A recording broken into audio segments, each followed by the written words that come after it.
Halo. Wah, maaf, ada kesalahan teknis.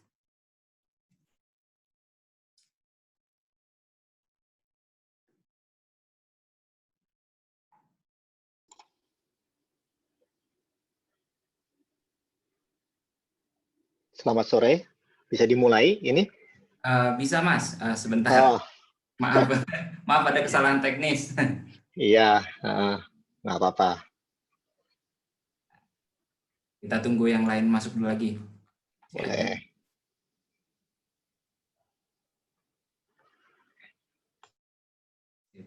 Oke, saya ulangi lagi ya tentang perkenalan Mas Arya. Mas Arya lulus dari Teknik Geologi tahun 2001 di ITB, lalu memulai karir di Lemigas tahun 2002 hingga 2006, lalu lanjut di Kangean sebagai geologis 2007 hingga 2008. Lalu beliau masuk ke BP Migas atau SKK Migas sekarang dan sudah berjalan selama 8 tahun 7 bulan. Dan posisi beliau sekarang adalah manajer GNG Oilfield Development. Tanpa menunggu lebih lama lagi, saya ingin mempersilahkan Mas Arya untuk sharing session. Terima kasih, Mas.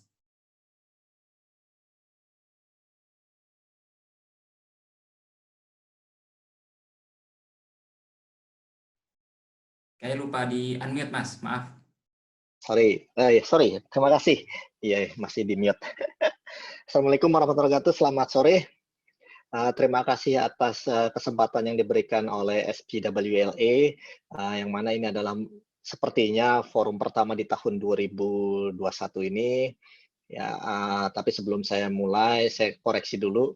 Saya kayaknya kemudaan deh kalau misalkan baru 8 tahun di BP Migas atau SKK Migas, tapi ya nggak apa-apa. Oh, gitu. Eh, Maaf, Mas. Nggak apa-apa, saya malah senang kalau misalkan baru 8 tahun di SKK Migas. Nah, Oke. baiklah itu cuman ini aja, joke aja. Eh, saya ingin mulai, bisa sharing ini ya, file ya? Bisa, Mas. Oh, Silakan. saya belum bisa. Di sini Oke, saya buat disebutkan host host ya. disable. Ya, mungkin itu dulu. Ya, Balik. sambil, ya. Saya ini dulu sebentar. Ini slide. Ya. Udah kelihatan slide ya? Yang ini slide pembuka yang pertama, Sudah, sudah. judul. Sudah. Oke, saya slideshow ya.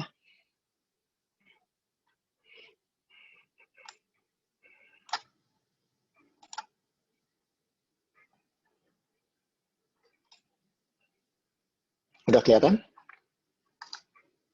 Sudah, Pak. Sudah. Oke, saya ya baik. Terima kasih sekali lagi atas kesempatannya. Ini mungkin saya perlu ini dulu deh, disclaimer dulu lah istilahnya bahwa saya presentasi di sini bukan berarti saya dalam hal ini adalah untuk ngajarin teman-teman atau bapak-bapak dan ibu-ibu di sini yang mungkin jauh lebih pengalaman dari saya mengenai petrofisik.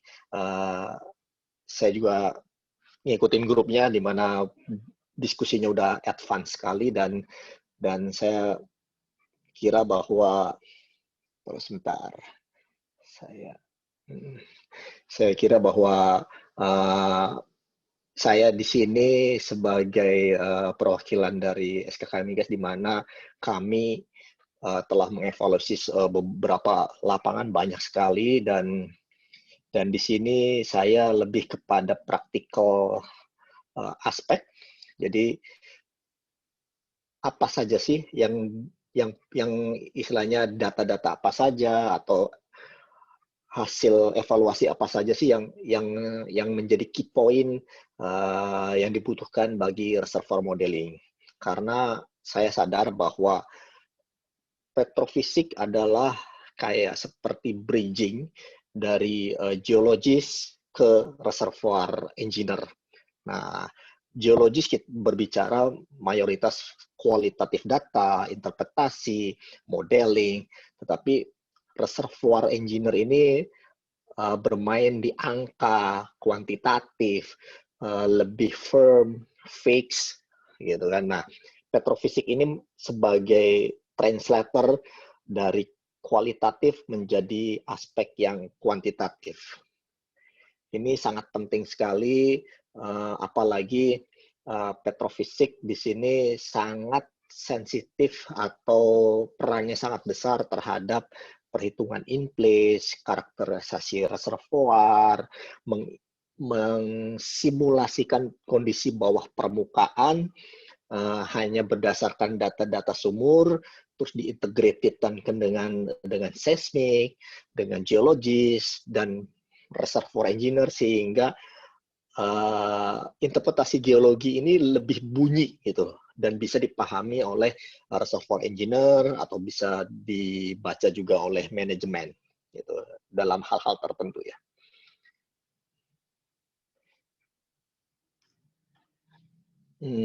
Sorry, ini kayaknya agak ngehang ya. Saya kayaknya harus matiin video saya aja dulu ya. Kayaknya agak berat. Silakan. Sorry nih, kok agak ngehang.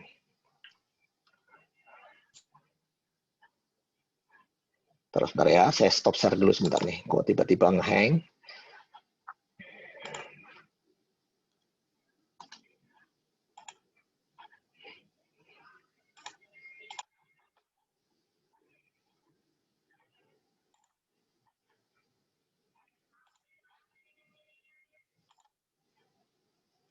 Sudah kelihatan lagi slide-nya? Sudah, Pak, sudah. Oke, saya selesai lagi.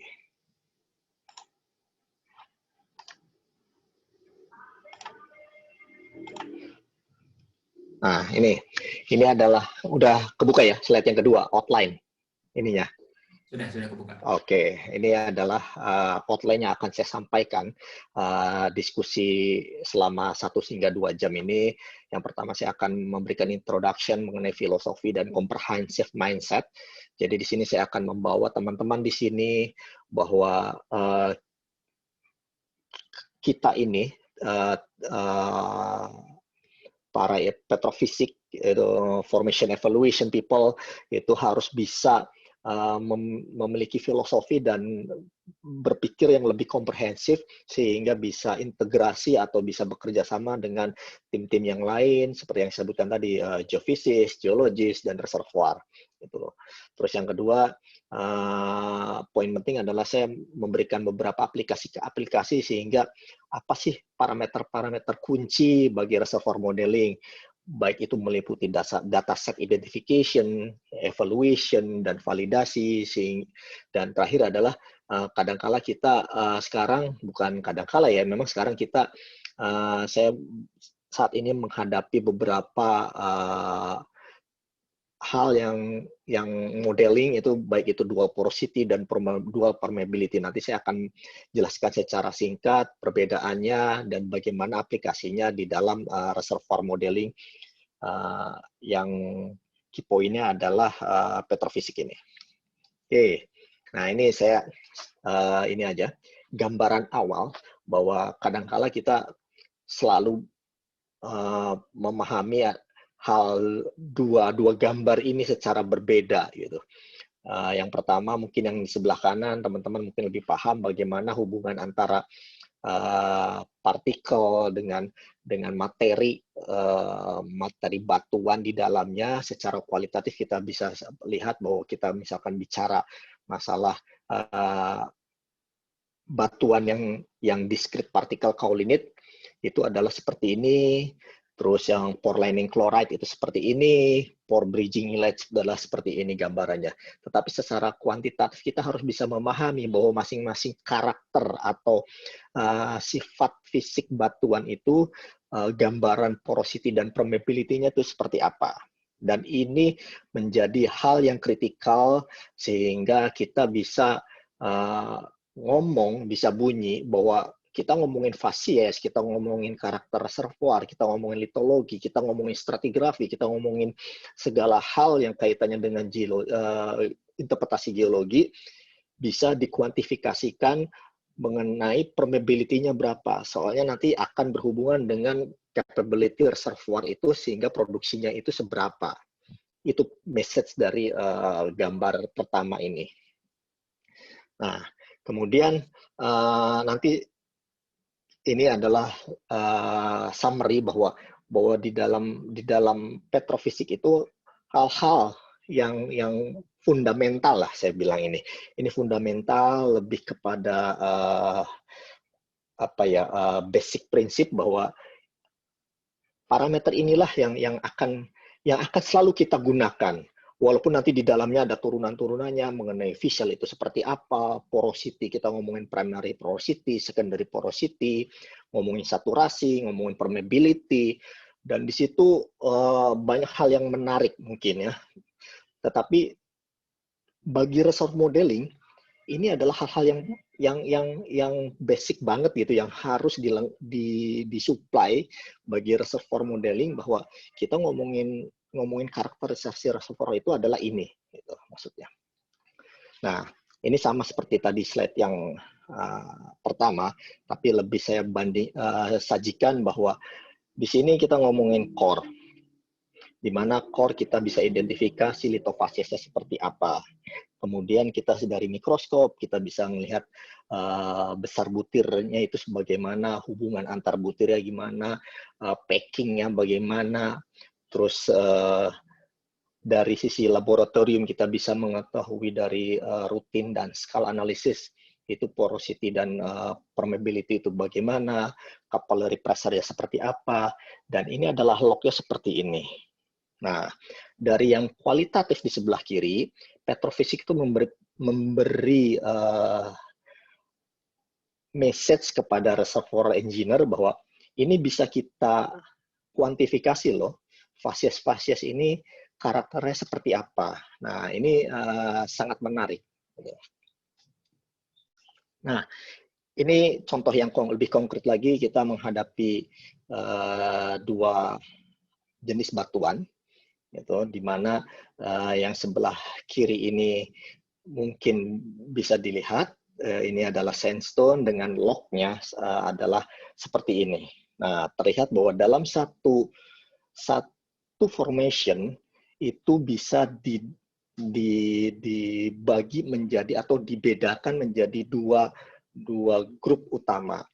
Yang atas mungkin ini lebih fine grain, terus tapi yang di bawahnya ini lebih coarse grain. Ini terlihat dari log gamma ray-nya, yang mana yang di atas lebih high gamma ray, yang di bawah lebih rendah gamma ray-nya.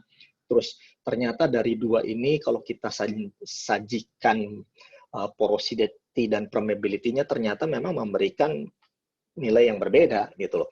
Dan kalau kita bicara lagi kepada distribusi lateralnya, ini permodelannya seperti ini. Mana itu yang reservoirnya yang dengan kualitas tinggi, dan mana yang lebih jelek, atau mana yang sedang-sedang saja. Ya. Nah, ini saya akan lewat aja. Ini intinya adalah sama saja tadi dengan slide yang sebelumnya, bahwa kita ngomongin lebih detail lagi kepada porosity. Teman-teman di sini sudah tahu total porosity, effective porosity, perbedaannya apa. Terus porosity juga kita ngomongin ada primary porosity dan secondary porosity. Ini memang dua barang yang waktu dan kejadiannya itu berbeda. Terus belum lagi kita ngomongin sandstone porosity, carbonate porosity. Nanti saya di slide-slide berikutnya saya akan memperlihatkan bagaimana sih hubungan antara setiap lapisan, hubungan waktu pas pengendapannya seperti apa, terus sama behavior production-nya itu seperti apa. Nah, ini untuk yang water saturation, saya ambil contoh yang paling sering terjadi. Kalau kita ngelihat gambar yang kiri aja dulu ya. Ini kita ngomongin masalah suatu formasi yang uncontaminated formation. Dari atas sampai bawah, boleh kita katakan lah, misalkan di atas itu adalah full oil saturation, yang di bawahnya sudah ada airnya, sehingga kalau misal kita ngomongin SW ini lognya akan seperti ini, SW di atas 25%, yang di bawah itu lebih 100%.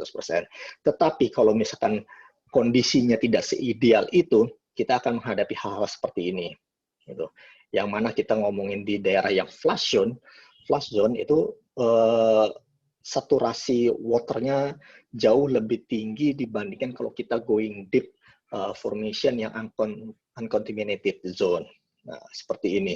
Dan ini yang paling sering kita hadapi, mungkin teman-teman petrofisik di sini, ini terkait sama bisa jadi karena faktor drilling, bisa jadi karena operation, dan lain-lain ya.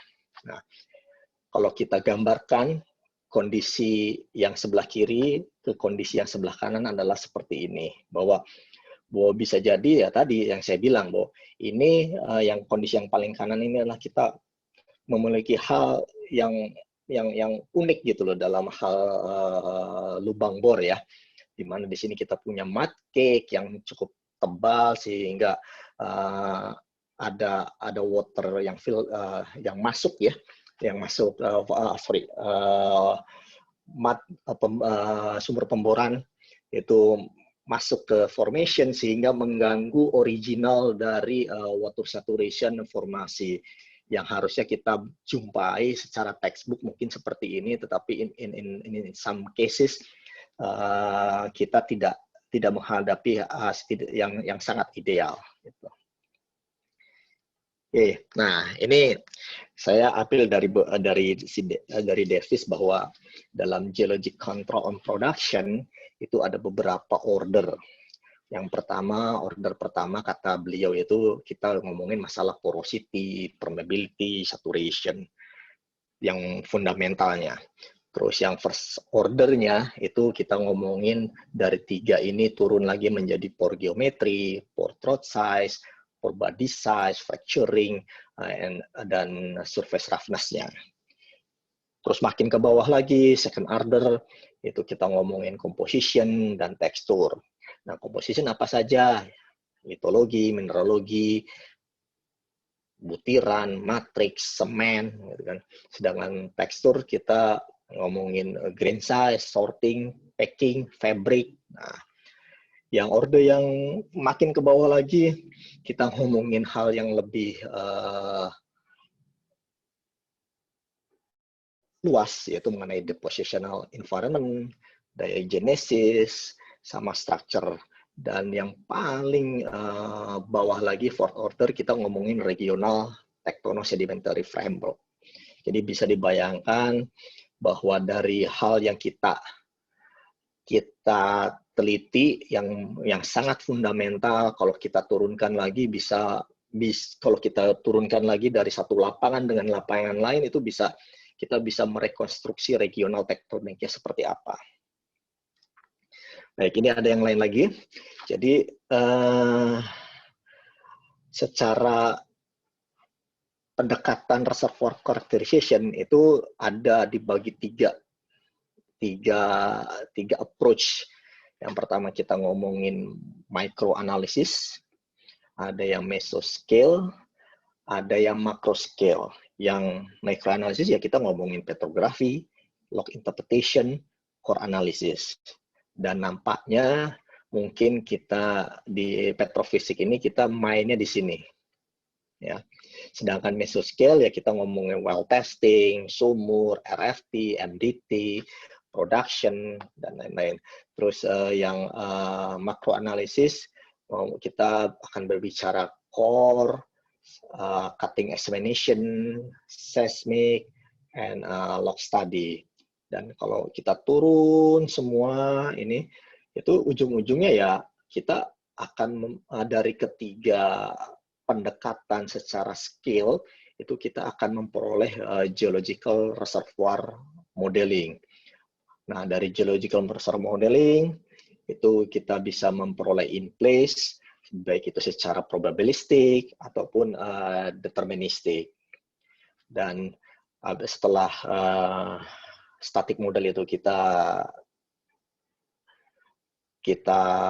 selesaikan, maka nanti akan dilakukan dynamic reservoir simulation seperti itu.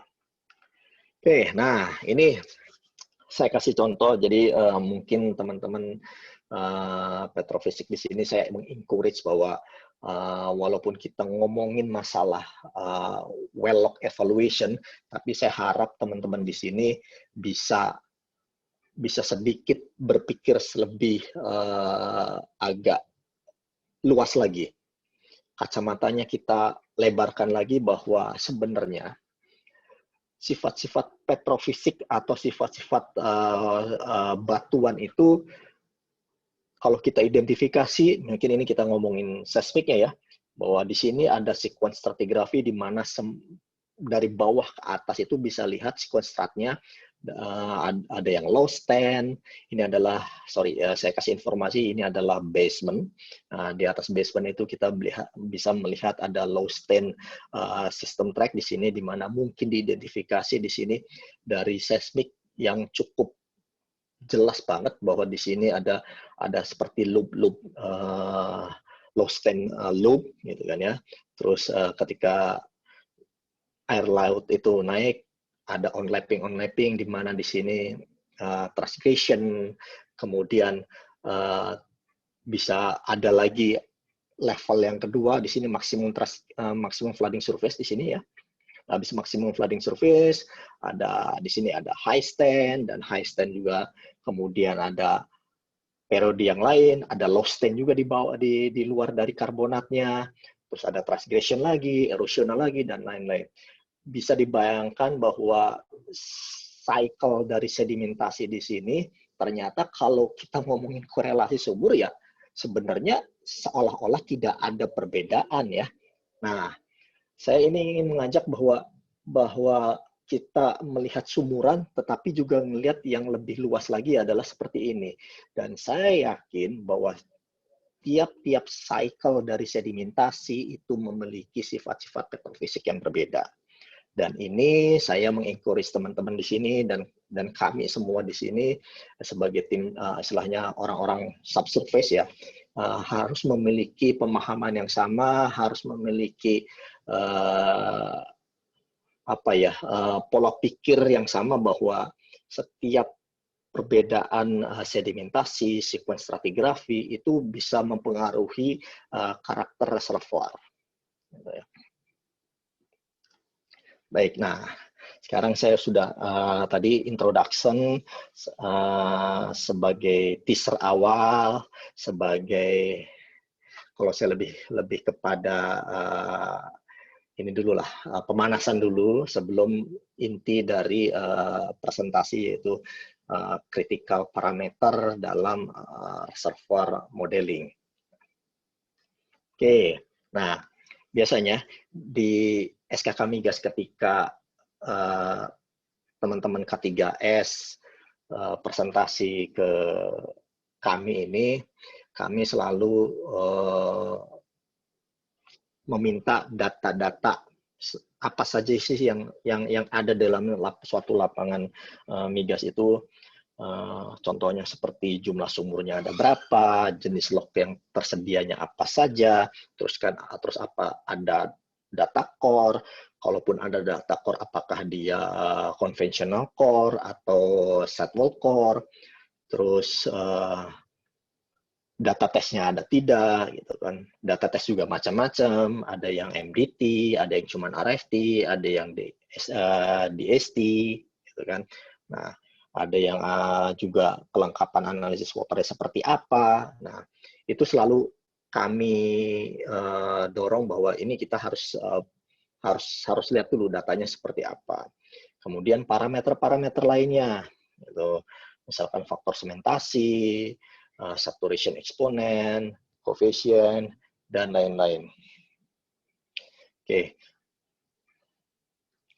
Nah, ini lanjutnya seperti interpretasi lognya, porositas lognya bagaimana, terus hubungannya dengan porositas core bagaimana, water saturation, capillary pressure, visual, hubungannya dengan data tes seperti apa, dan lain-lain.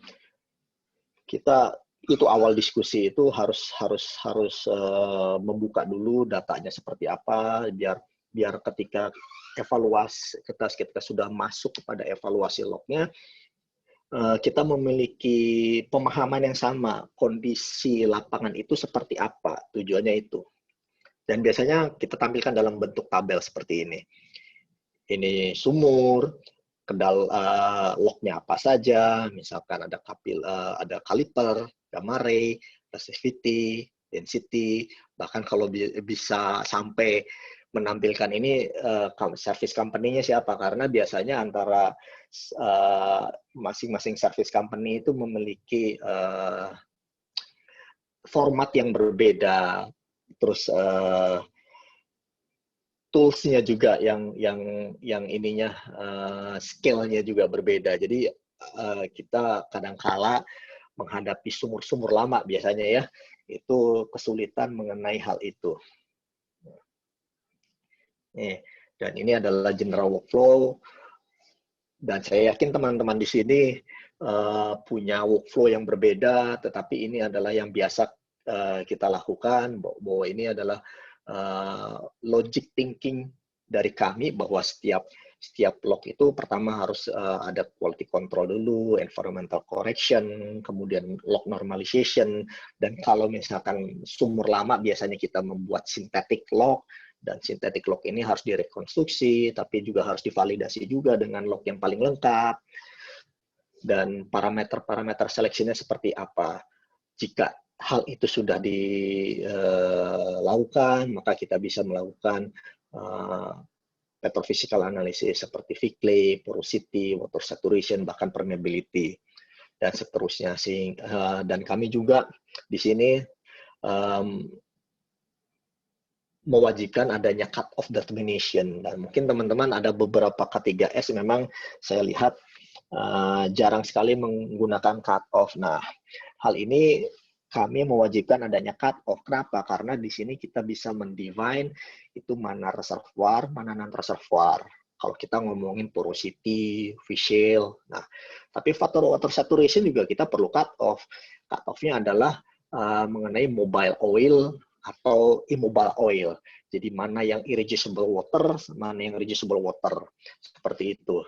Jadi cut off di water saturation sedikit berbeda dengan tujuan cut off water saturation, beda tujuannya juga dengan porosity dan facial. Tapi semua parameter itu harus di-define cut off-nya. Nah, ini contoh log normalization. Kita di sini adalah menormalisasi gamma ray. Ini banyak sekali sumur-sumur lama dan berbeda service company-nya, berbeda scale-nya, berbeda tingkat kedetilannya, karena memang tools zaman dulu sama tools zaman sekarang kan berbeda, sehingga kita harus normalisasi. Nah, seperti ini. Tetapi ini juga harus hati-hati karena bisa saja kita menghadapi reservoir yang memang memiliki special case dan range dari gamma ray-nya itu unik. Jadi tetap harus orang yang memvalidasi hasil dari normalisasi gamma ray tersebut. Ini cara yang lain juga, cara menormalisasi.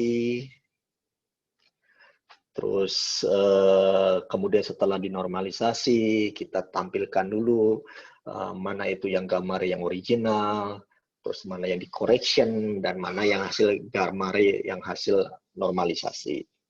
Seperti itu. Dan ini ada case yang lain. Ini log density atau ROBI.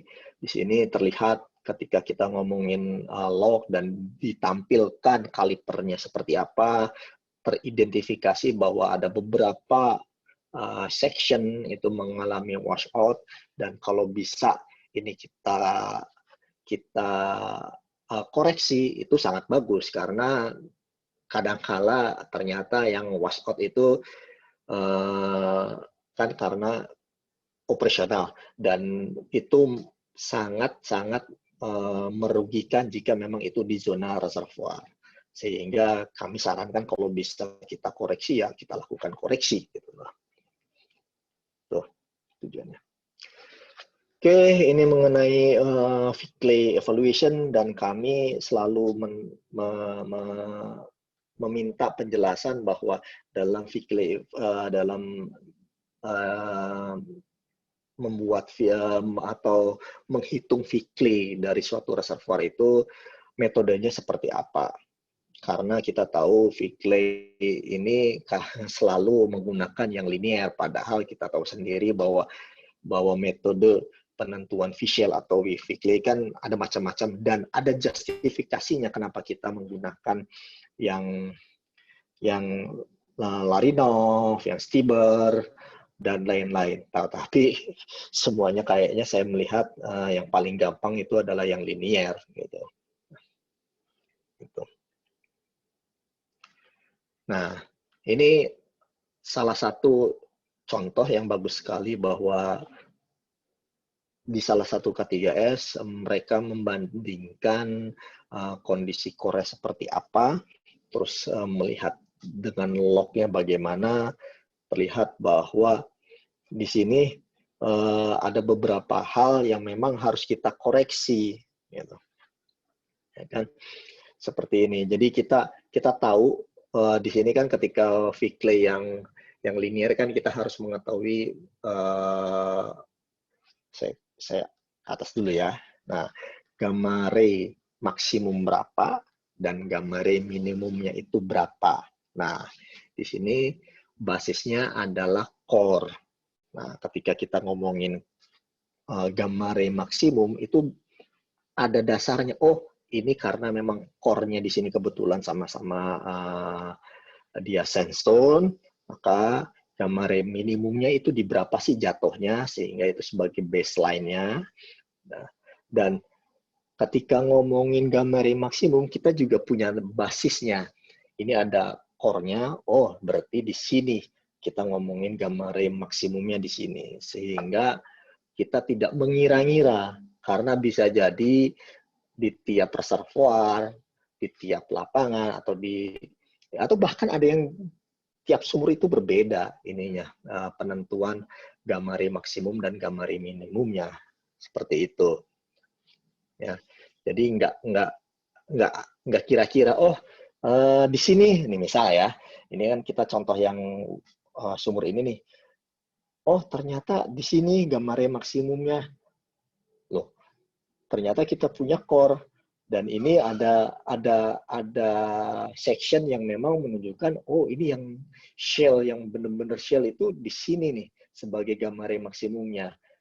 Akhirnya kan yang tadinya harusnya di sini dia istilahnya memancung atau menghilangkan potensi mungkin di sini shelly sand gitu kan, belum tentu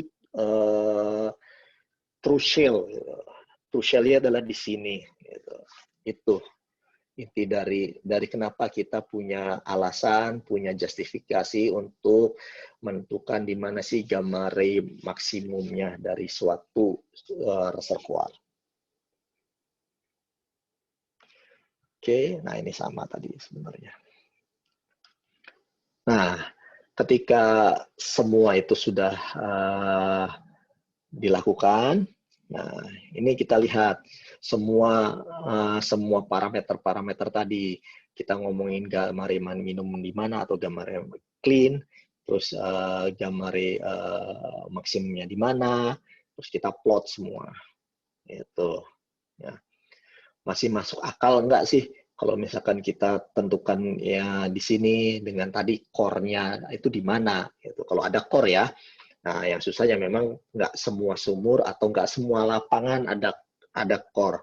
Tapi kan kita bisa analogi dengan kondisi geologi yang sama, kita bisa analogikan bahwa core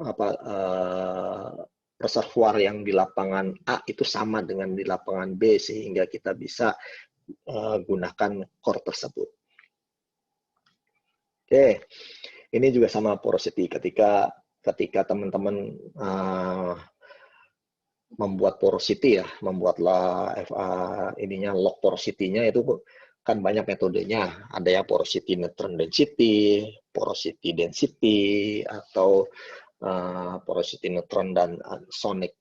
Di sini prinsipnya adalah bahwa ketika kita membuat log porosity, kita harus, kalau misalkan ada data key well, ya, data sumur-sumur kunci, yang mana di situ ada data core-nya, itu bisa kita sandingkan tingkat matching-nya itu yang mana sih?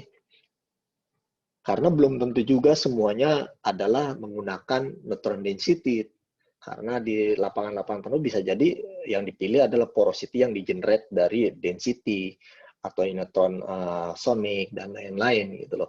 Jadi tidak bisa bahwa kita ngomong porosity-nya yang paling bagus adalah neutron density tanpa ada validasi dari core. Seperti itu sih. Ya, yang kita inginkan evaluasinya. Terus ini juga sama nih, melakukan correction dari satu log porosity karena ada satu mungkin yang anomali, satu lain hal mungkin memang formulanya tidak cocok dengan data core, gitu kan ya. Seperti ini kan dari gamma ray nggak ada masalah. Terus dari core kita punya data yang cukup lengkap, tetapi log porosity-nya ini tidak mengikuti profil dari nilai-nilai core. Nah, kita bisa koreksi yang section-section tertentu saja di sini. Dan saya yakin teman-teman di sini sudah jago semua lah gimana cara mengoreksi hanya satu section aja supaya dia matching dengan data core. Seperti itu. Nah, ini jadi ketika sudah poros itu sudah dibuat, log porosity, Vickley juga dibuat, water saturation juga dibuat. Nah, di sini harus divalidasi juga dengan data produksi. Terlihat di sini bahwa ada tiga lapisan yang atas. Di sini punya data test yang hasilnya itu water cut-nya 99% ya. Terus yang di tengahnya 30%, yang di bawahnya 70%. Nah, ini jangan sampai kita memiliki SW, katakanlah SW-nya sangat optimis, misalkan SW 20%, tapi kok ternyata water cut-nya udah 50%, udah 70%. Nah, itu tolong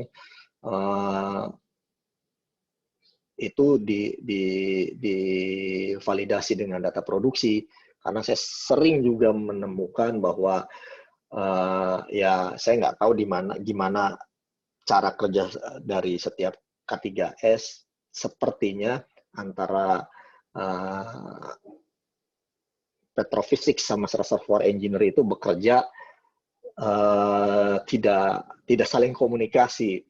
Yang petrofisik ngerjain evaluation-nya, yang reservoir juga melakukan pekerjaannya, tetapi tidak pernah saling komunikasi, sehingga hasilnya bahwa antara hasil log dari petrofisik itu tidak sinkron dengan data tes dan data produksi. Dan terus terang aja bagi kami, data produksi, data well test, bukan terlepas ya, dengan syarat bahwa data well test dan data produksi itu benar secara operasional dan nilainya juga benar, maka data well test atau data produksi itu menjadi data primer yang tingkat kepercayaannya jauh di atas evaluasi petrofisik. Gitu. Ya. Ini validasinya. Oke. Nah, ini mungkin kalau misalkan ya SW kan kita ngomongin salinity. Di sini salinity sangat berperan sekali. Kadangkala kita juga butuh ya informasi secara regional. Itu seperti apa sih? Kita ngomongin daerah transition kan ini ada ininya. ada referensinya lah. Kita ngomongin freshwater, biasanya itu salinity-nya berapa. Kita ngomongin marine, itu seperti apa. Nah, kalau kita punya background regional, kita main di daerah mana, itu sangat penting. Daripada kita ngira-ngira ternyata salah gitu loh. Atau gini, yang paling sering terjadi. Dari salinity, misalnya dari lab, menunjukkan dia salinity-nya 8.000 atau di bawah 10.000 lah.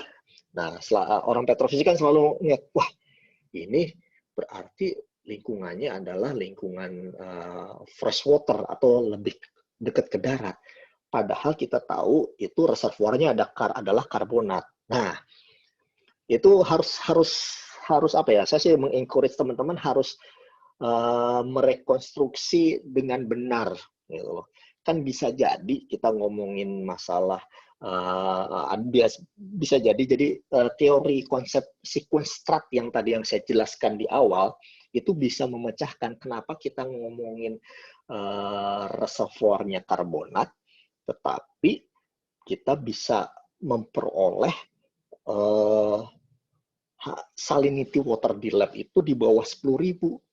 Ya iya, karena somehow atau kita ngomongin sequence strat, itu bisa saja kan sea level itu drop sehingga terekspos lah atau bukan terekspos juga, bahkan mendekati vadose zone. Nah, air yang masuk ke karbonat saat itu adalah dari air hujan, dari air tanah, gitu. Sehingga ya nggak aneh kita di reservoir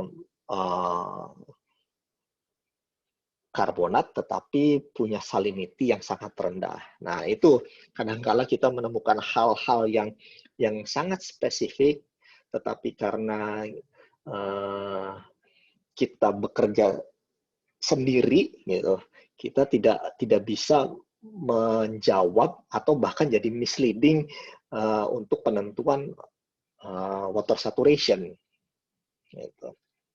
Nah, ini ada referensi yang lain. Secara regional kita bisa lihat, kita punya resistivity, kita punya temperatur, sehingga kita bisa tahu salinity-nya itu berapa. Nah, oke, ini ada juga hal yang menarik yang lainnya nih mengenai yang water saturation, di mana ada 2 sumur analisis waternya ini berbeda nih, 0,223 dan 0,230. Dan yang hasil pick up plotnya juga sama, terus yang lainnya juga sama. Nah, di sini mungkin bisa kita diskusikan, tetapi hal yang ingin saya sampaikan adalah bahwa kita melihat dulu ini kondisinya itu seperti apa, gitu kan. Jika misalkan hasil perhitungan SW dengan menggunakan harga RW cocok dengan kandungan hasil tes, gitu kan ya. Tesnya itu di mana sih? Gitu. Jadi atau sampel waternya itu di mana? Itu di depth berapa? Nah, mana yang lebih cocok? Nah, sehingga ketika kita sudah bisa yakin bahwa ini ada fluid contact, nah, yang dipilih adalah yang sesuai dengan ini, gitu loh. Jadi di sini ada sampling MDT, gitu kan. Jadi yang dipilih itu mana? Lebih mendekati yang sumur pertama atau yang sumur yang kedua, gitu. Atau di sini teman-teman nanti bisa saja ngasih saran atau punya case yang lain, experience hasil dari 2 sampel analisis water ini berbeda dan bagaimana pemecahannya. Nah, ini bisa diskusikan. Ini sangat menarik nih, karena ini sangat common terjadi. Oke, nah sekarang kita bergerak ke cut-off property. Nah, tadi saya sudah disampaikan di awal-awal presentasi, kita perlu menentukan cut-off property-nya itu berapa sih, sehingga kita bisa membedakan mana itu reservoir, mana itu non reservoir, mana itu oil yang mobile dan mana yang immobile. Nah, kita perlu mendefine itu. Nah, ini cara-caranya. Jadi yang pertama bisa kita cross-plot water saturation, porosity dan facial. Terus ini ada data DST, yang hijau menunjukkan dia flow, yang merah menunjukkan tidak flow. Ini mungkin kalau misalkan kondisi seperti ini mudah banget ya. Tetapi kita kadang-kala tidak sesuai dengan hal itu. Ternyata kita tidak menemukan sampel air atau kita ternyata flow semua. Itu susah untuk menggunakan metode ini. Nanti saya ada penjelasannya di belakang. Ini untuk water saturation, ini bisa dari SCAL, bisa dari data watercut kalau lapangan-lapangan yang sudah tua ya. Ini kita bisa generate fractional flow sehingga kita ketahui bahwa dengan kondisi watercut berapa sih reservoir itu atau sumur itu ditinggalkan, terus kita tarik garis horizontal sehingga jatuh di SW berapa. Itu adalah cut-off-nya. Nah, ini case yang lain. Ini agak sedikit detail, saya harus pelan-pelan menjelaskannya. Ini adalah cross-plot, facial, sama porosity. Kita mapping semua, bukan mapping, kita taruh semua data itu di sini porosity sama facialnya seperti apa, dan kita melihat ternyata agak-agak susah nih untuk menentukan cut-off-nya di mana, karena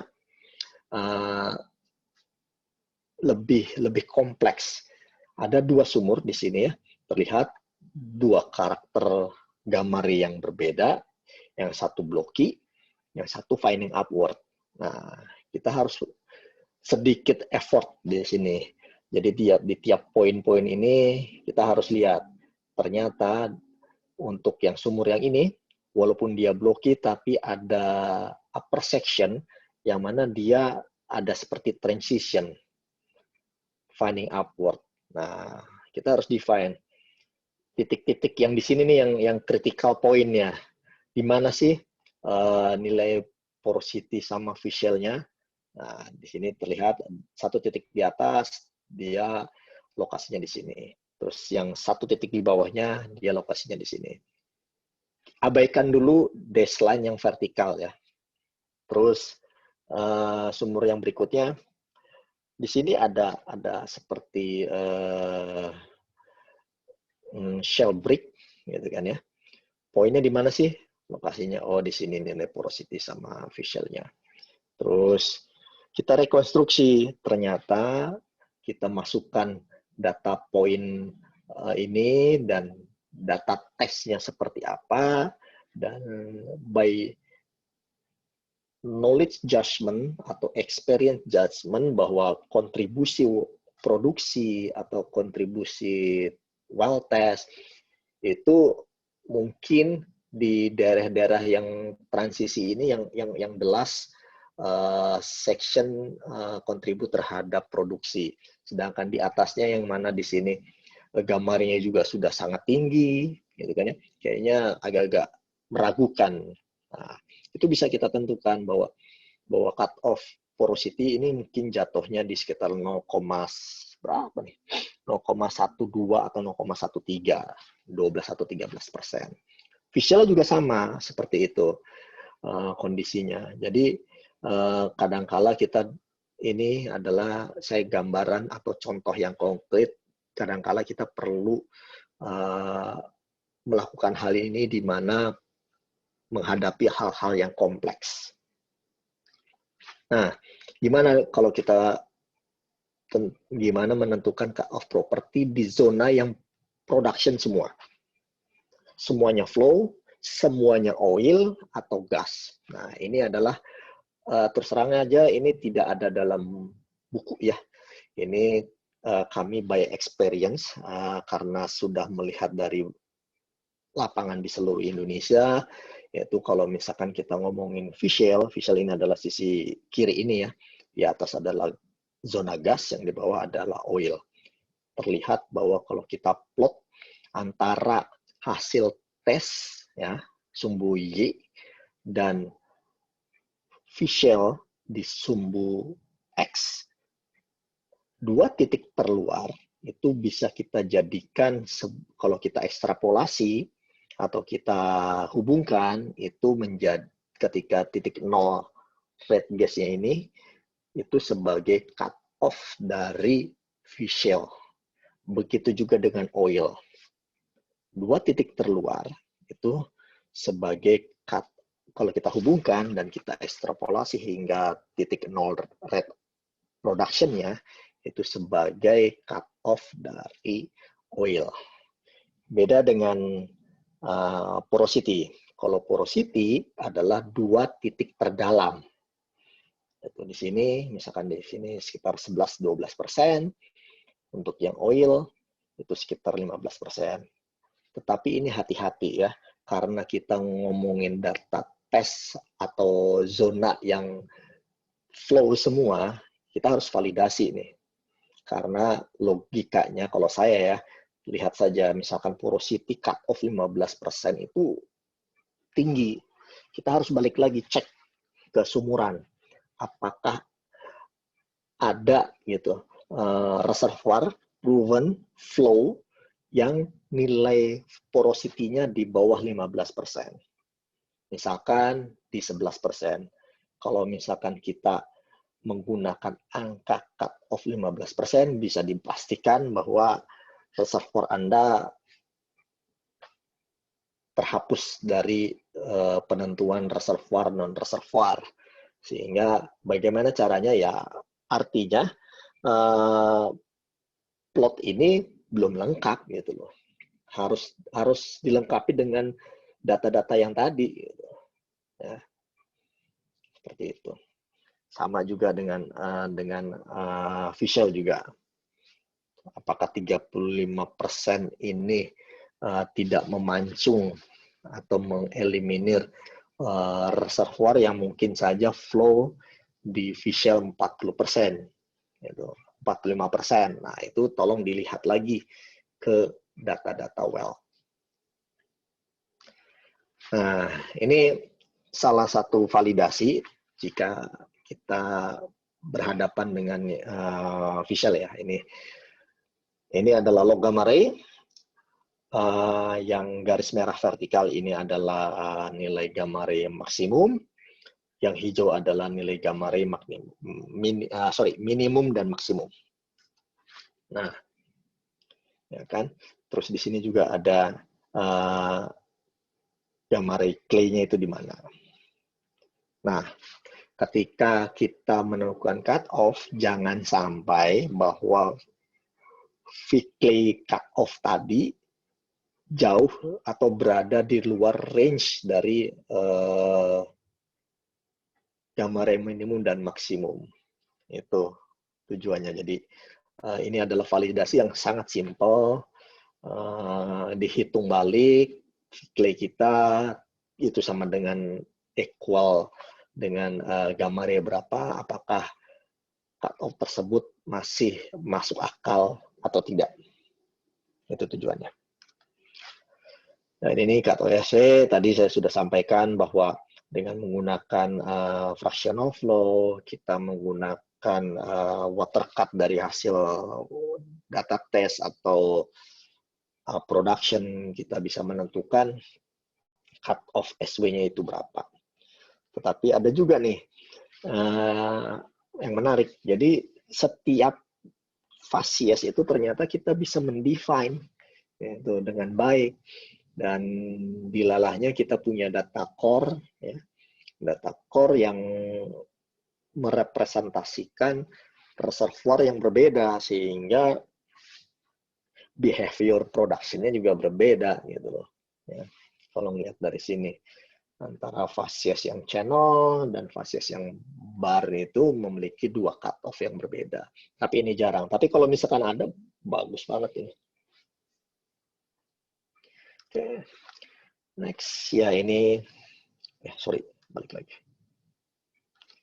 Nah, ini biasanya ketika teman-teman selesai mengevaluasi log porosity, porosity visual sama SW, kami ini meminta hasil, tabel lamping.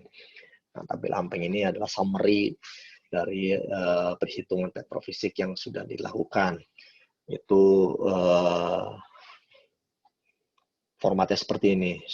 Di sini kolom pertama sumur, kolom kedua itu formasinya. Kalau ada fasiesnya boleh kita sampaikan fasiesnya seperti apa. Terus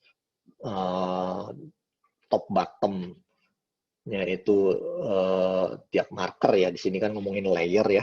Marker itu top bottom-nya berapa, gross thickness-nya berapa. Terus hingga kita ngomongin net sand, net pay, gitu kan. Ini di bawahnya seperti itu tabel lampingnya. Sedangkan yang di atas adalah summary dari parameter-parameter petrofisiknya. AMN-nya berapa, RW-nya berapa, ROBI-nya berapa, terus gamma ray minimum maksimumnya berapa, seperti itu. Ini adalah summary parameter petrofisik, yang di bawah adalah lamping. Nah, ini adalah contohnya. Yang kolom ini adalah reservoir summary, yang ini pay summary. Mudah-mudahan terbaca ya. Kalau saya sih di sini terbaca sih. Dan ini ditambahkan kalau ada data well test atau production, itu bisa disandingkan. Mungkin harus ya.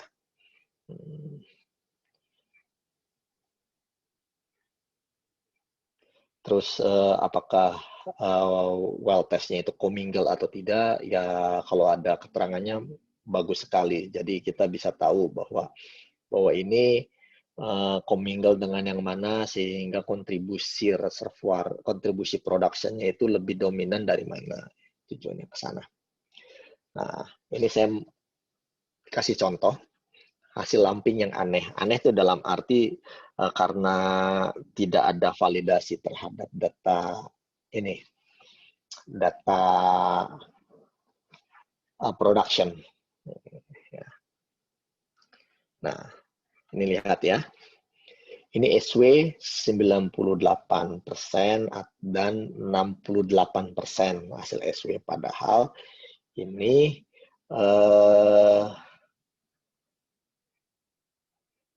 udah kita ngomongin net pay ya. Nah, padahal di sini menunjukkan bahwa ketika kita ngomong sudah kena cut off, harusnya ini nggak ada nih nilai-nilai SW yang besar-besar, dan ini mungkin juga itu yang satu. Yang kedua, ini kita ngomongin SW judulnya fraction, tetapi di sini tulisannya masih percentage. Ini nih yang hal-hal yang mendasar lah. Terus hal yang berikutnya adalah kolom ini adalah kolom property reservoir, dan yang ini adalah kolom P reservoir. Logikanya ketika kita ngomongin visual atau karakter dari litologi yang blocky gitu kan ya. Ketika kita kena cut off itu yang visualnya di sini kan visualnya yang netsun sangat clean ya ininya intervalnya, tetapi ketika di net pay kok ini malah lebih kotor ya, sehingga agak aneh. Nah, hal-hal seperti inilah yang apa ya, validasi yang sangat simple, apakah pekerjaan teman-teman itu sudah benar atau tidak. Ya logikanya ketika kita punya visual di gross atau di net sand itu jauh lebih kotor daripada kita ngomongin P reservoir, kecuali memang kita ngomongin defining upward ya. Ini kita ngomongin konteks di yang blocky sand. Gitu kan, agak aneh kalau melihat seperti ini. Oke, nah ini filosofinya mengenai lamping tadi, atau ya lamping lah, lebih kepada lamping.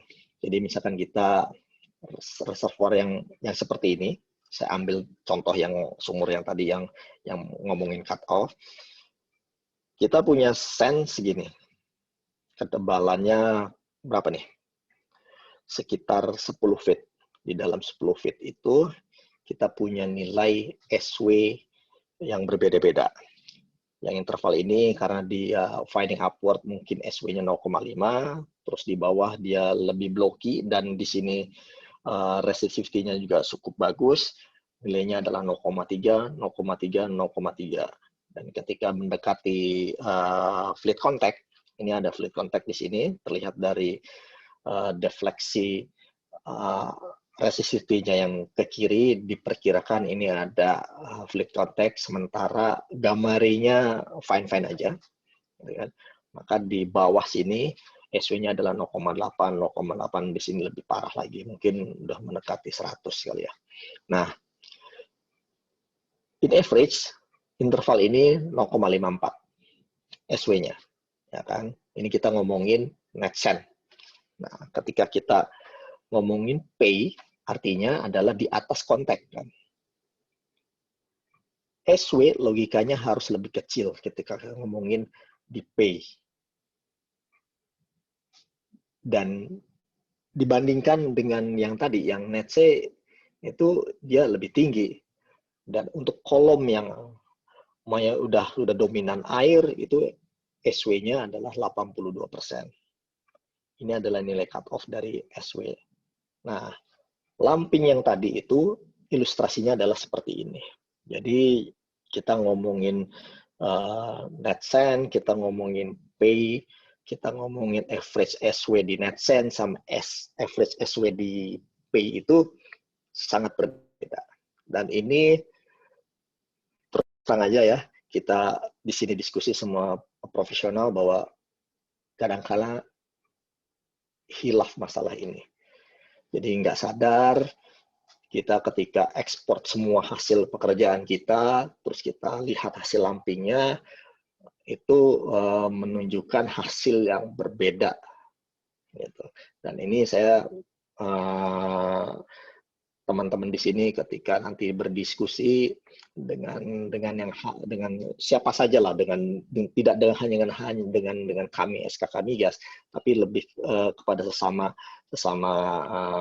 tim subsurface bahwa menunjukkan bahwa pekerjaan ini sebenarnya buktinya sudah divalidasi, dilihat dari lampingnya seperti ini, disandingkan data tesnya, data produksinya, cut off-nya begini, dan itu tidak bisa lagi didebat lagi dari tim lain. Gitu.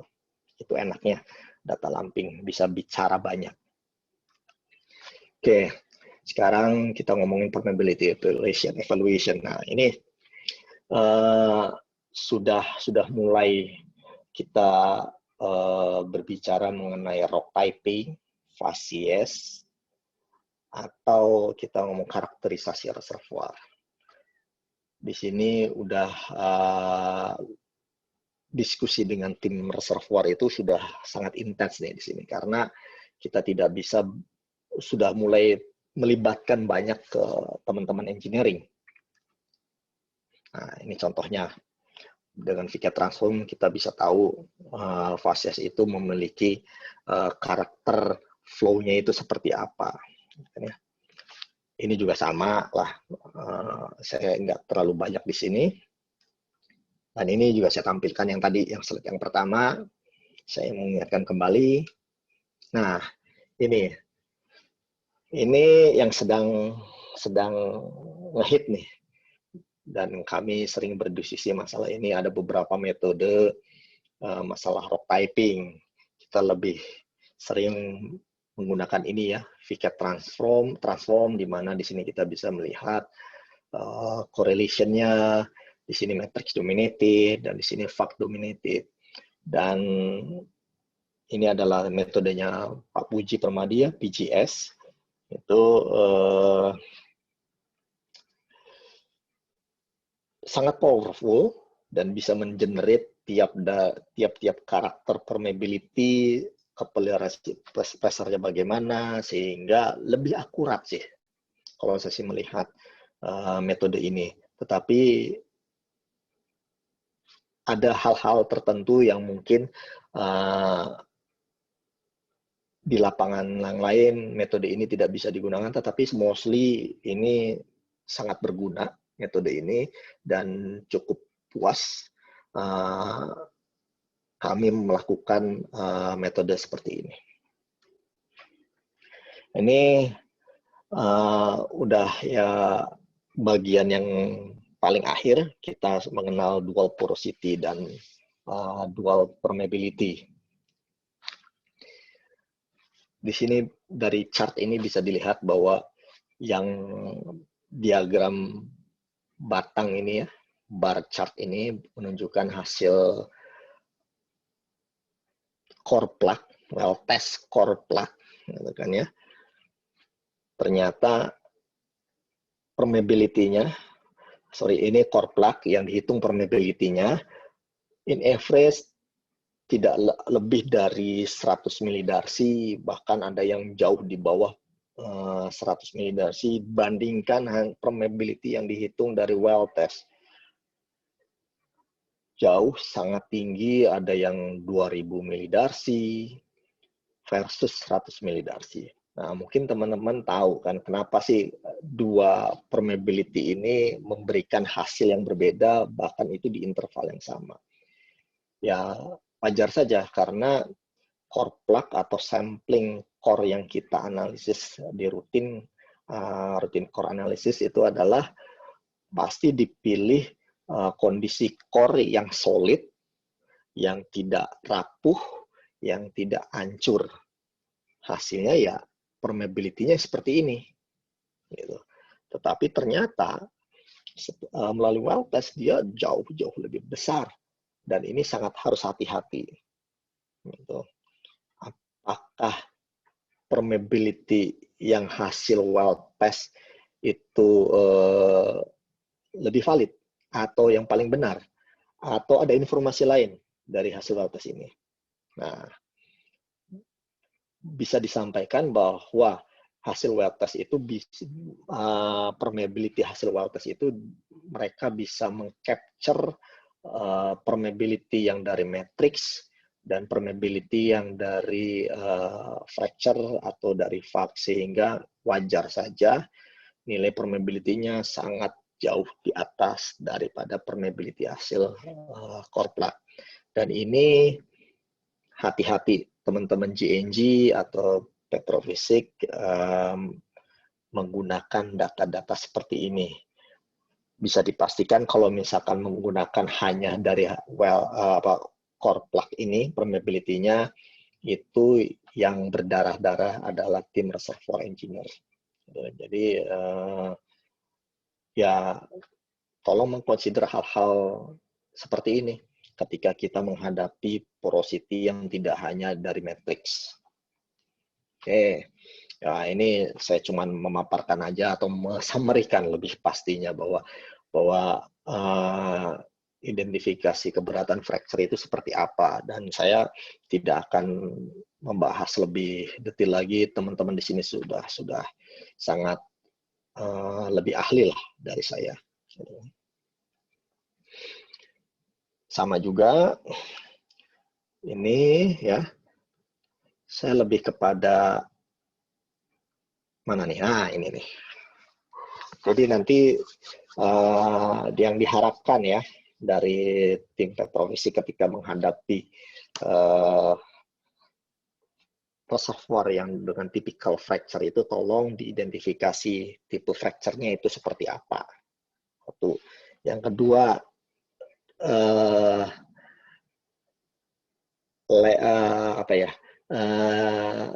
density fracture-nya seperti apa, kerapatan antar fracture.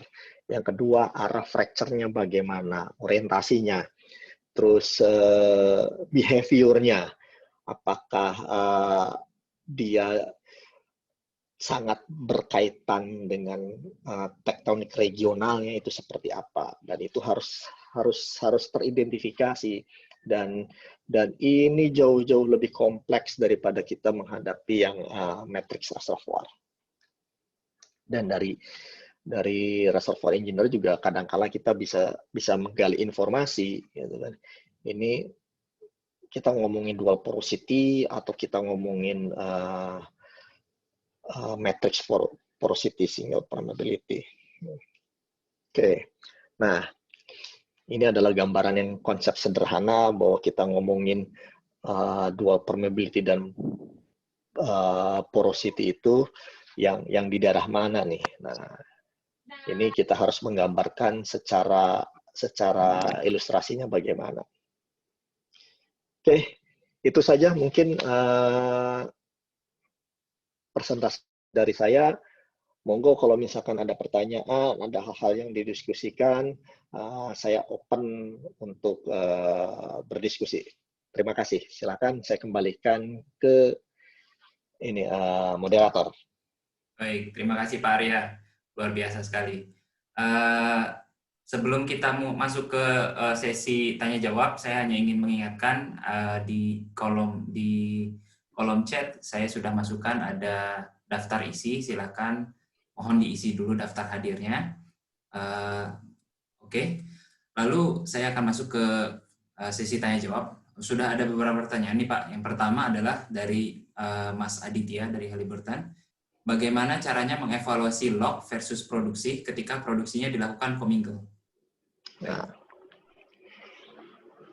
oke, ini pertanyaan-pertanyaan agak tricky karena biasanya teman-teman reservoir pun memang itu kesulitan.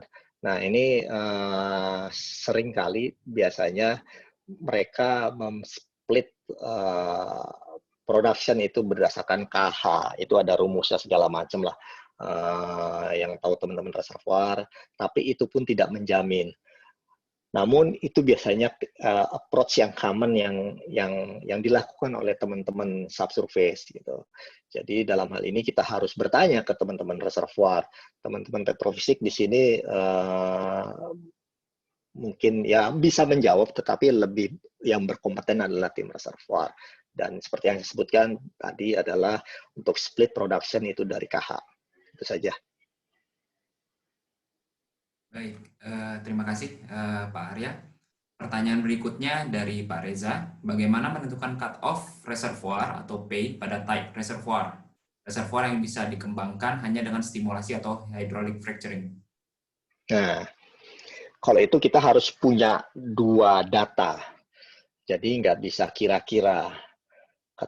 Kita punya data yang mana reservoir yang tidak perlu di hydraulic fracturing itu dia flow di katakanlah porosity berapa.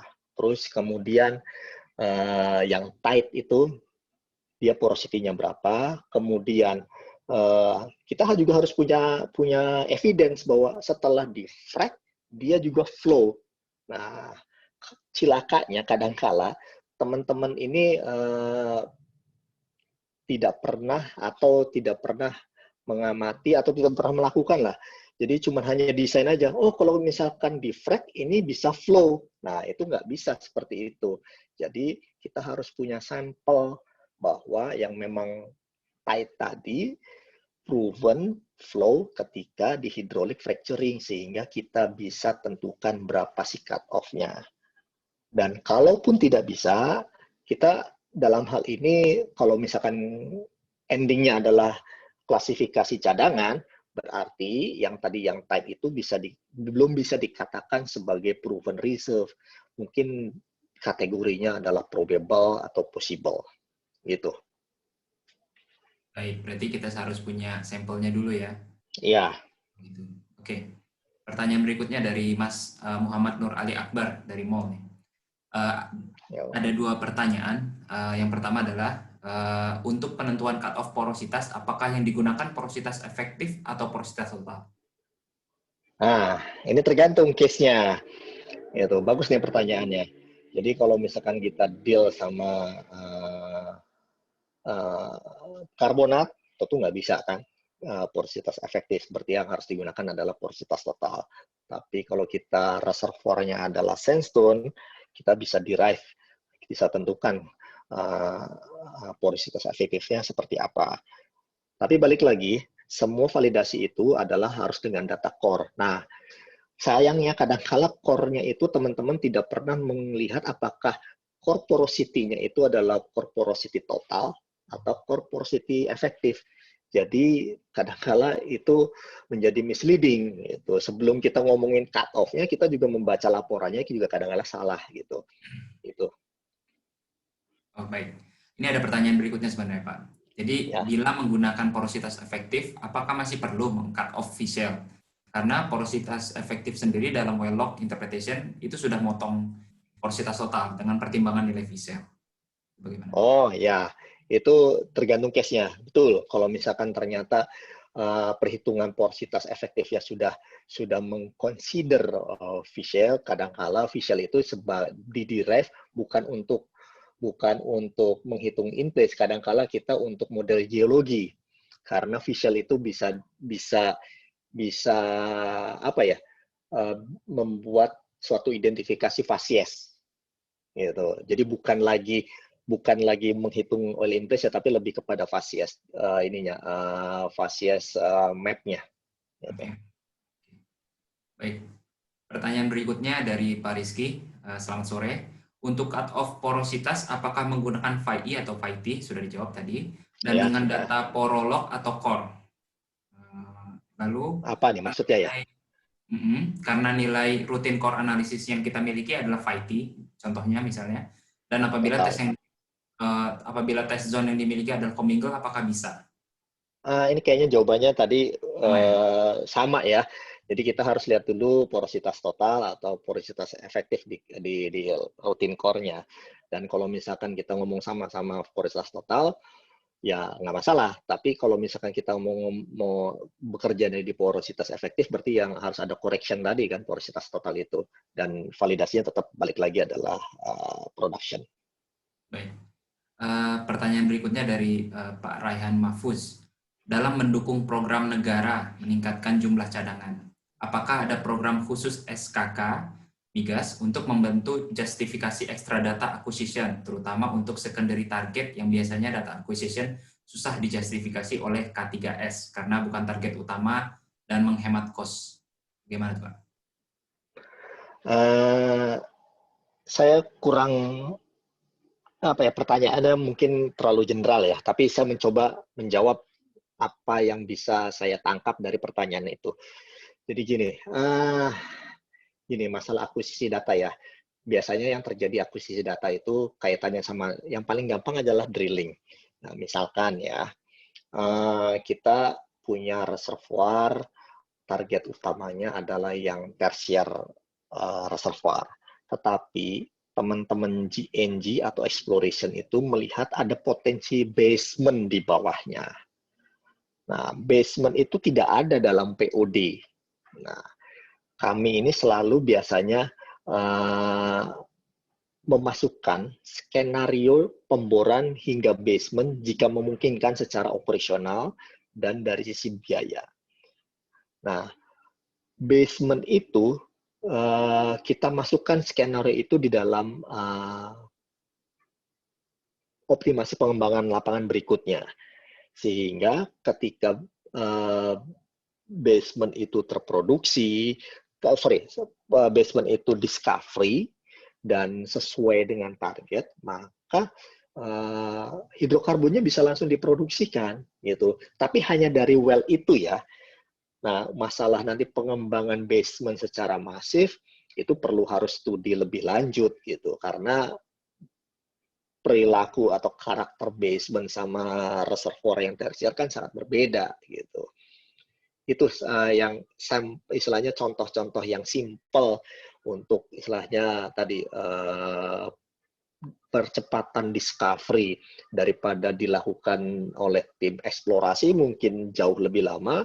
Kita kan ada POD yang mana memang ada potensi basement di bawahnya. Jadi kita bisa rekomendasikan pemboran itu target secondary-nya adalah basement. Gitu.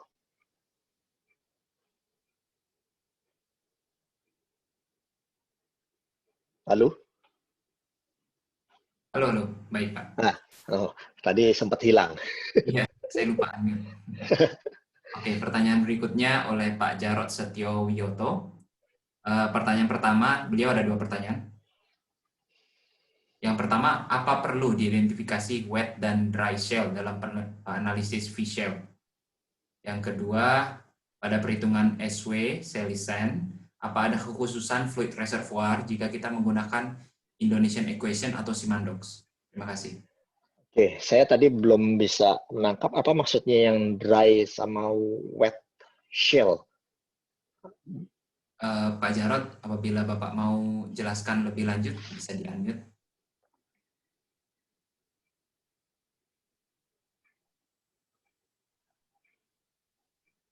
Halo?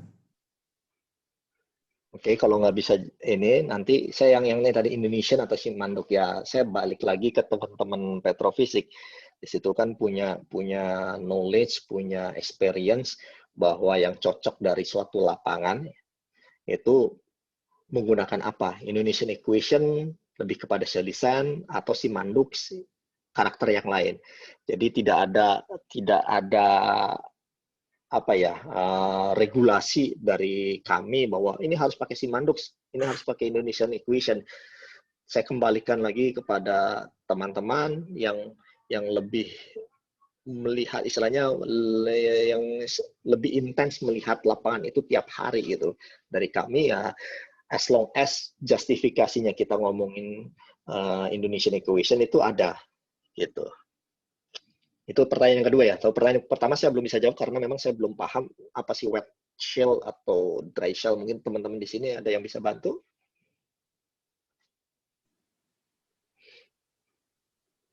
Oke, kita skip dulu, nanti saya akan Oke, lanjut. ya. Oke, pertanyaan berikutnya dari Pak Imam Z. Menurut Bapak, jika terdapat perbedaan signifikan terhadap data core pengukuran lab terhadap permeability dari well test atau PTA, mana yang lebih baik kita gunakan? Apakah permeability dari well test bisa kita gunakan untuk mendrive hubungan K versus porosity, permeability versus porosity? Bagaimana? Oh ya, dengan kasus yang seperti tadi, jelas bahwa kita memiliki reservoir yang memang tidak hanya matrix porosity atau matrix permeability, berarti ada secondary permeability atau secondary porosity yang harus kita acknowledge. Kita nggak bisa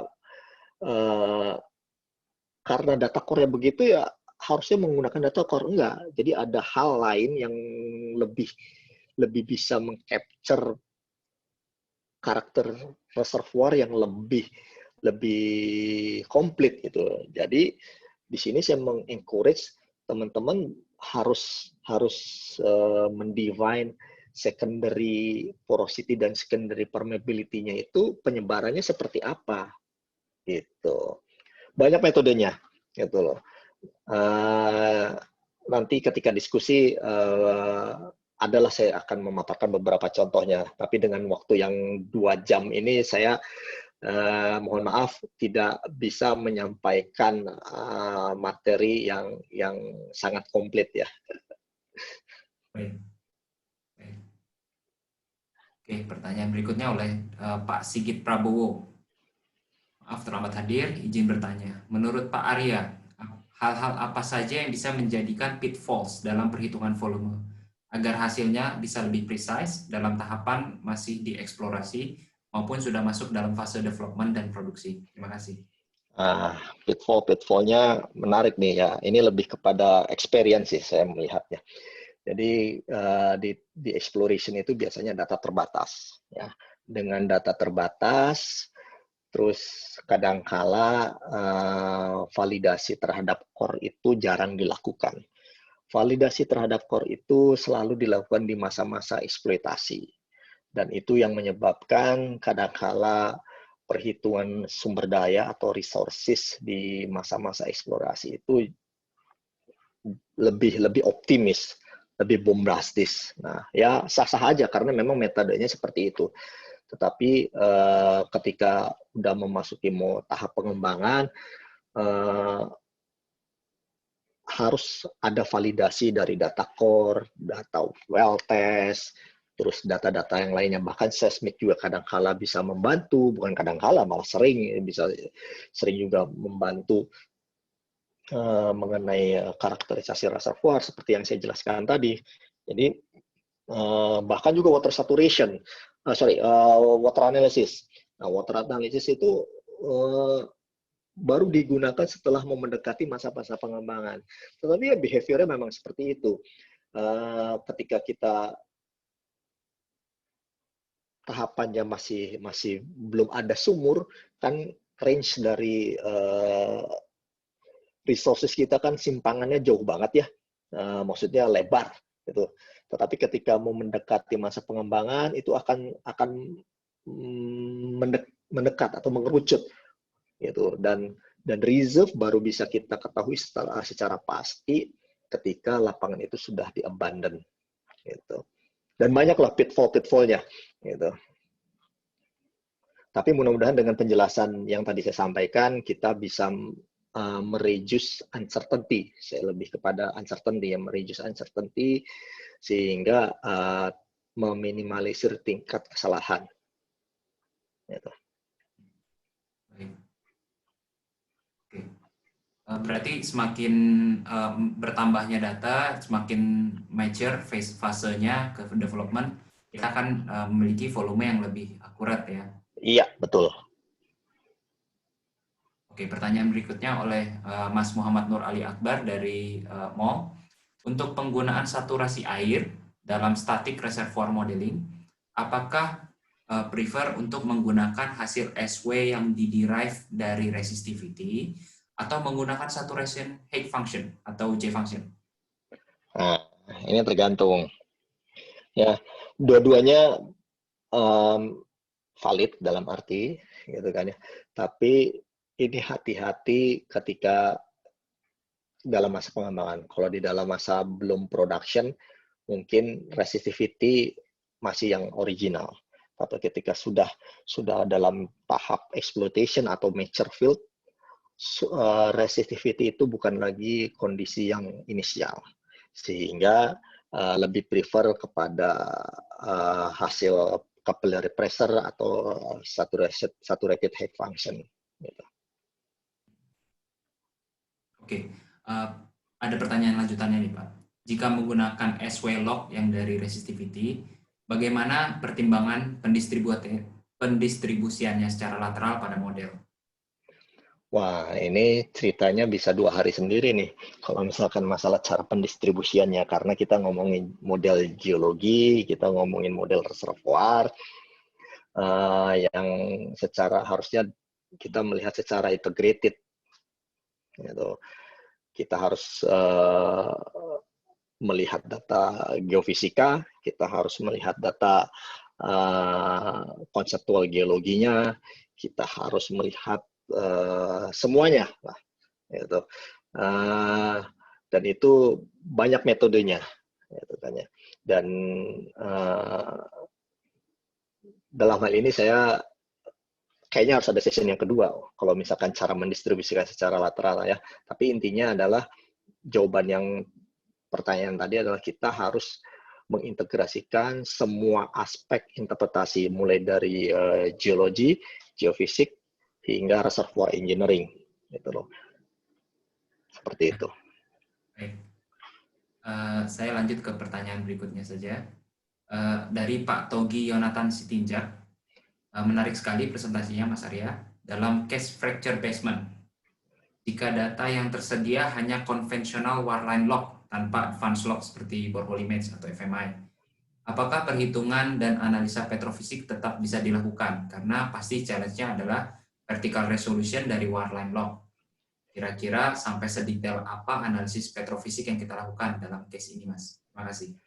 Nah, untuk yang ngomongin apa kita berhadapan dengan basement reservoir, fracture reservoir, itu kan kayaknya kalau hanya mengandalkan wireline itu uncertainty-nya sangat tinggi. Iya, kalau ngomongin bisa ya bisa, tetapi benar tidaknya yaitu kita bicara hal lain gitu loh. Dan ngomongin fracture itu tidak simpel seperti tadi saya jelaskan. Dalam poin-poin dalam kita memodelkan fracture ini ya tadi kita harus tahu tipe fracture-nya apa. Tadi kan ada yang tipe A, B, C. Terus kita ngomongin density fracture-nya seperti apa, kita ngomongin orientasi fracture-nya seperti apa, kita ngomongin fracture yang berhubungan sama tektonik itu bagaimana. Nah, itu baru 4 ya yang saya hitung. Ada banyak parameter lagi sifat-sifat fracture itu untuk suatu pengembangan suatu lapangan. Dan itu kalau hanya berdasarkan wireline ya saya balik lagi, apakah bisa mendefine seperti itu? Tentu saja tidak. Berarti kita harus butuh data-data yang lain dong. Kita butuh FMI, kita butuh core, kita butuh core yang mungkin tidak hanya satu gitu kan ya. Karena kita ngomongin fracture itu kalau cuma data core satu atau FMI-nya satu sumur ya itu bisa kemana-mana gitu kan. Jadi nggak hanya datanya ada tapi jumlahnya juga sehingga bisa mengetahui poin-poin tadi, orientasinya kemana, jenis fracture-nya apa, density fracture-nya bagaimana, gitu. Nah, jadi ya jawaban saya seperti itu. Tidak mudah untuk memodelkan suatu fracture reservoir. Saya ingin melanjutkan pertanyaan ini. Boleh. Dalam kasus yang pernah Pak Arya lihat, untuk fracture basement reservoir ini bagaimana ya dari teman-teman K3S yang sudah ada di Indonesia? Pendekatannya, karena untuk borehole image sendiri kan tidak semua sumur ada pasti. Ya, nah tapi ya gini, yang paling proven dan yang paling sukses sampai saat ini fracture reservoir itu adalah lapangan-lapangan yang ada di bloknya ConocoPhillips. Di situ hampir semuanya reservoirnya adalah reservoir fracture. Ada yang basement, ada yang karbonat. Dan itu data adalah kritikal. Sampai saat ini saja, teman-teman, kalau di sini ada teman-teman ConocoPhillips ya, itu mereka masih banyak menjumpai surprise padahal production lapangan tersebut udah di atas 10 tahun. Dan itu evolusi interpretasi petrofisiknya, evaluasi pemodelannya, evolusi karakterisasi reservoirnya itu udah panjang sekali ceritanya gitu. Dan itu juga nggak main-main sampai ke drillingnya pun directionnya itu kemana itu dia harus diinterpretasi gitu, harus dibuat konsepnya seperti apa. Baik. Oke, saya ingin balik lagi ke pertanyaan Pak. Saya tadi ya slide 6 ya, tadi saya ngeliatnya apa ya, slide 6. Itu yang wet shell sama dry shell ya? Ya. Jadi dry shell itu tidak ada bone water, wet shell ada bone water. Oh, ya. Maaf, Pak Arya ini lagi share screen nggak? Enggak. Saya lagi ini dulu. Slide 6. Oke, clay bone water. Oh, ya. Jadi di sini saya coba saya share lagi kali ya. Oh, saya di disable lagi. Tapi ya, gimana ya? Oke, bisa ya. Saya ini lagi ya. Nah, ini ya mungkin ya slide 6 ya kalau saya tidak salah. Betul ya? Tadi slide 6 atau halaman 6? Oh, ini dari sebuah paper sih, beda lagi. Oh, oke.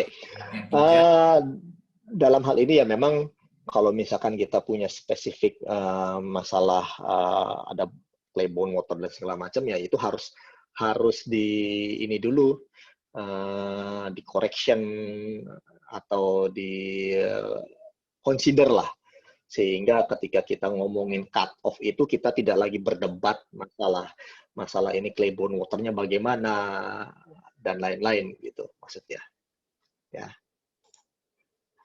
Itu yang dipaparkan saya hari ini. Boleh nih? Silakan Ah, Pak. Mas Yudi. Yang dipakai di log biasanya adalah wet clay. Karena kalau dari core nih kita akan dapat dry clay. Jadi dari log nih kita akan respon ke wet clay. Satu lagi untuk sorry Pak, agak ini kurang clear ininya suaranya. sekarang bagaimana? Masih? Iya, iya sih, cuman background sound-nya masih jelas. Tapi nggak apa-apa, saya coba pelan-pelan aja deh Pak, ngomongnya Pak. Oke. Jadi yang dipakai adalah baiknya wet clay, karena dalam block respon ini kita pakai wet clay atau gampangannya ini apa disebut visual. Kalau dari dry clay. Oke, makasih Pak. Ya, itu. Oke, terus satu lagi tambahan terkait dengan kalibrasi core, tadi di display adalah PHY. Jadi core ini menghasilkan PHY. Jadi mungkin dari teman-teman SKK Migas lebih kedepannya kalau ada KKS yang kalibrasi PHY dengan PHY, definisinya sudah perlu diperbaiki. Jadi harus PHY core dengan PHY log. Ya. Determinasi cut off sudah sangat menarik sekali di kalibrasi dari water cut, terus metode-metode lain. Tapi yang signifikan adalah misalnya kita pakai 2D dalam lamping, yang digunakan adalah kita pakai cut off berdasarkan hydrocarbon per volume yang sudah dinormalize. Oke. Ya, terus. Jadi karena ini domain kita adalah petrofisik di Wellbore, nanti akan di upscaling dalam 2D model ataupun 3D model, ada baiknya kita pakai cut off dari baik itu visual atau PHY or any kind of parameter yang kita hitung dalam hydrocarbon per volume. Dan hydrocarbon per volume ini bukan dalam unit meter, nanti akan jadi 50, 100, tengok dari net thickness, tapi sudah normalize. Itu saja mungkin masukan dari saya, tambahan dari saya. Ya, makasih Pak. Ya, ini menarik nih. Hal-hal itu yang memang mungkin dalam diskusi kami ini tidak begitu mendalam ya, karena kita asumsikan bahwa teman-teman sudah mengconsider. Tapi kalau misalkan itu tadi masukannya saya catat, ya mungkin nanti kita bisa gali lagi, kasih sampel lah. Kadang-kadang kita ini kan terus terang aja ya, guideline ini nih juga evolusinya juga cukup banyak berubah gitu ya dari tahun ke tahun. Memang dilihat dari knowledge ya, perkembangan knowledge, terus perkembangan kadang-kadang saya juga baca-baca paper gitu kan, dan saya mencoba ke teman-teman petrofisik di suatu K3S, coba dong pakai metode ini gitu kan ya. Dan kalau sepanjang tidak merepotkan dalam tanda kutip ya, ini juga kan kita mengconsider namanya kita ini kan project ya Pak ya, bukan lembaga pendidikan, tapi itu saya welcome banget kalau misalkan ada inputan-inputan seperti ini gitu loh. Jadi memang kitanya juga lebih improve, kami ini gitu kan, di SKK Migas lebih improve dalam hal metode, dalam hal cara pandang gitu kan ya. Tapi juga tetap mengconsider timeline gitu loh, sehingga hal-hal tersebut tidak menjadi memberatkan bagi teman-teman K3S. Tapi anyway, terima kasih Pak atas masukannya. Baik. Ada pertanyaan berikutnya nih Pak, dari Mas Togi. Mas Arya, ketika kita berhadapan dengan oil wet reservoir, apakah penentuan cut off terutama water saturation harus lebih pesimis ya? Karena kadang kita menjumpai realisasi water cut yang jauh lebih tinggi dari water cut yang dihitung dari cut off SW kita. Padahal fractional flow-nya sudah dihitung dari data SCAL. Betul. Ini memang pertanyaannya sudah ya istilahnya lebih detail lagi ya. Jadi memang beda antara oil wet sama water wet. Dan betul kata Mas Togi tadi, ini baru satu ngomong cut off. Kita ngomongin fluid contact aja itu berdebat, ini kita ngomongin oil wet apa water wet, karena kontaknya itu pasti berbeda. Kita reservoir yang oil wet itu lebih lebih ke atas, atau yang kita ngomong water wet lebih ke bawah. Jadi itu kadang-kala mixing gitu. Nah, dan itu ya cukup tough discussion lah kalau saya ini kan, istilahnya case by case, hal seperti itu gitu kan ya. Hal-hal yang tadi kalau misalkan kita punya informasi, kadangkala ya mungkin K3S fokus hanya di lapangan yang ada di blok tersebut, tapi kami ini kan sudah mengevaluasi lapangan-lapangan sekitarnya, dan itu menjadi benchmarking gitu. Ketika ada hal yang aneh, ya kita langsung nebak kan, ini harusnya seperti ini, seperti yang tadi Mas Togi bilang gitu kan ya, bahwa cut off-nya itu nggak seperti itu, kita karena dealing sama oil wet atau water wet. Tuh. Terima kasih, ini juga sebagai reminder kami. Baik, itu pertanyaan, belum ada pertanyaan lagi. Rekan-rekan ada yang mau bertanya lagi? Belum kita tutup, mungkin 1 atau 2 pertanyaan lagi. Iya nih, udah pas jam 6 nih. Ya, Mas Arya, makasih Mas Arya nih. Dari Julita, Mas Arya. Jupe. Mana Apa kabarnya, Jup? Kang Arya? Luar biasa mencerahkan Mas Arya. Ya, mungkin bukan pertanyaan, lebih tepatnya mungkin sedikit ini juga. Karena kita sekarang kan dealingnya udah banyak sama low quality reservoir, Kang Arya, di Indonesia ini ya. Udah banyak nature basin.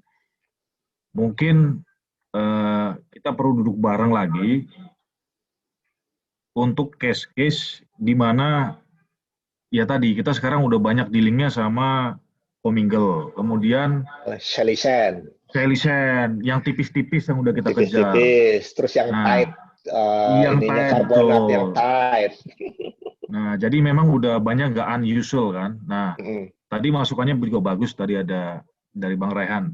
Artinya, kalau kita menggunakan teknologi-teknologi yang istilahnya ya dalam arti kurang up to date, atau kita nggak mencoba terobosan-terobosan baru, kita akan gini-gini terus, Kang Arya. Ini dari ya mungkin kedepannya mungkin bisa kolaborasi SKK mungkin dengan SPWLA, kira-kira bisa di mapping mana kira-kira yang memang reservoir tersebut itu sekiranya memang yang kayak ginian udah butuh ini gitu loh. Okay. Artinya dari Kang Arya udah bisa ngasih suggestion dalam arti sehingga ini ada win-win solution untuk target kita 2030. Ini just idea aja, Mas Kang Arya. Makasih. Boleh. Ini kalau misalkan ngajak diskusi mau online, sekarang online ya, susah nih diskusi offline ya. Boleh aja ada grup kecil yang punya analisis ke arah sana, saya sangat senang gitu ya. Tapi mohon maaf, di grup WA saya lebih banyak sebagai pengamat, karena sudah sangat jagoan semua nih teman-teman yang di grup WA itu. Tapi ya sometimes saya ngikutin juga gitu loh. Banyak paper-paper yang di posting di situ juga saya baca juga nih. Ini termasuk nih barusan Pak Yoko ngasih paper, udah langsung saya buka nih, langsung saya save. Kita welcome Mas Jupe ya, kalau misalkan ada hal-hal yang seperti itu. Dan ini memang challenge kita bahwa kedepannya reservoir kita itu semakin susah dan kita butuh improvement sehingga ada terobosan-terobosan. Itu aja sih. Siap, nuhun Kang Arya. Yo. Baik. Ada pertanyaan satu lagi atau feedback?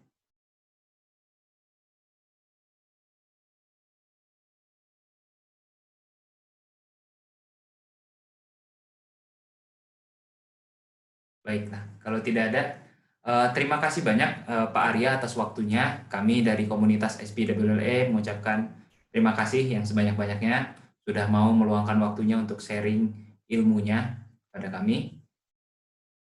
Pak Arya mana? Udah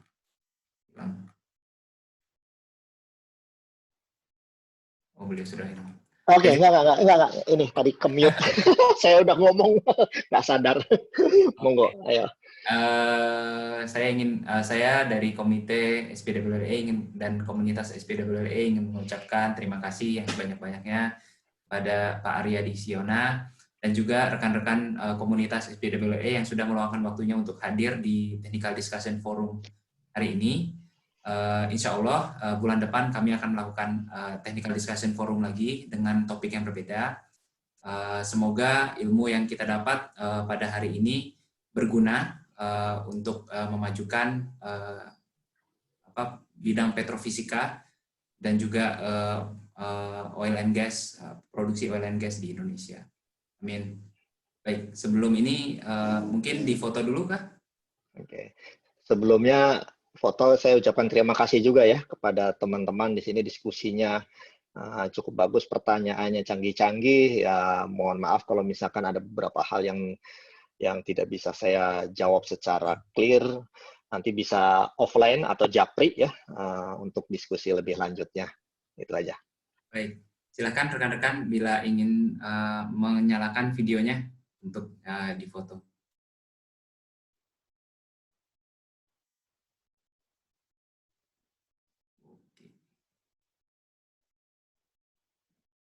Sip. Tunggu. Sudah? Masih ada yang menyalakan ya?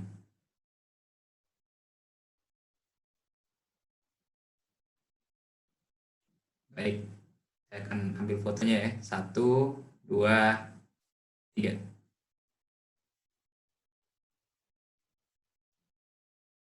Lagi. 1, 2, 3. Baik. Ini ada beberapa baris. Sekali lagi aja.